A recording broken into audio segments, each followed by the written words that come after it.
সাইকা মোর Grove পার্কে আজকে আমরা এসেছি। দেখো এই গ্রোভ পার্কে কিন্তু অনেক কিছু আছে। এই যে র্যাটল স্নেক আছে, মাউন্টেন লায়ন আছে,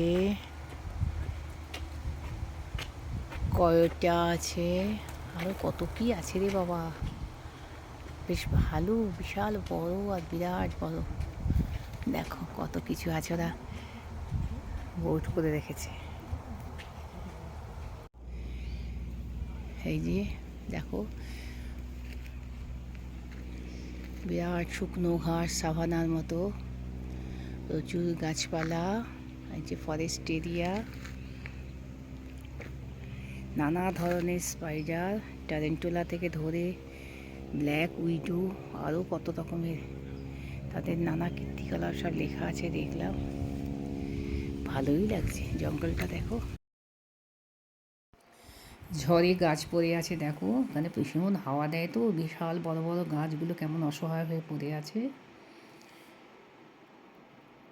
একটা বিরাট লম্বা উঁচু গাছ, কত মোটা গুঁড়িটা, সেটাও পড়ে আছে। যতদূর সম্ভব আমি দেখাতে পারলাম দেখালাম। এত লম্বা, এত জঙ্গলের মধ্যে পড়ে রয়েছে, সবটা দেখাতেও পারলাম না। তবে জঙ্গলের ঘনত্ব বা গুরুত্বটাও বেশ বোঝা যাচ্ছে। কিন্তু এরপরেই আমরা ছোট একটা সেতু, ব্রিজ পেরিয়ে, কাঠের ব্রিজ পেরিয়ে চলে এলাম একটা স্ট্রিমের কাছে, একটা ক্রিকের কাছে। এরকম এই ফলগুলো আমি কালেক্ট করেছি, কেমন দেখতে না। এখানে অনেকেই এসছে, আরও একটা পরিবার এসছে, ফ্যামিলি, তাদের মেয়েটাও ফিশিং করছে।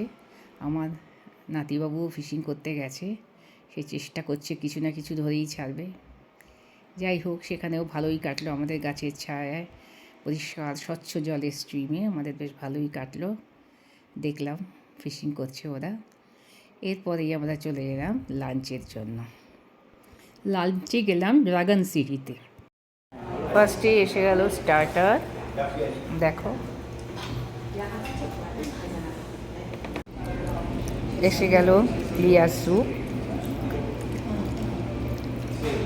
ড্রাগন সিটিতে আমরা এসেছি আজকে দুপুরের খাবার খেতে। দেখো এসে গেছে mix chowmein,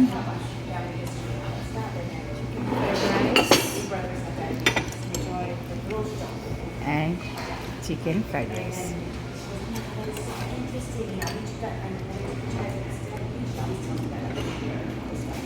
Dragon City menu. Last but not the least, most attractive itemটা এসে গেছে, ব্রকোলি ক্যাশু চিকেন। দেখো দেখেই মনে হচ্ছে কি ডেলিশিয়াস। আর তার সঙ্গে এসছে মিক্সড ফ্রাইড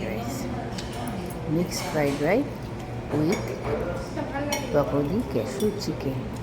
চলো আজকে এই আমাদের লাঞ্চ মেনু।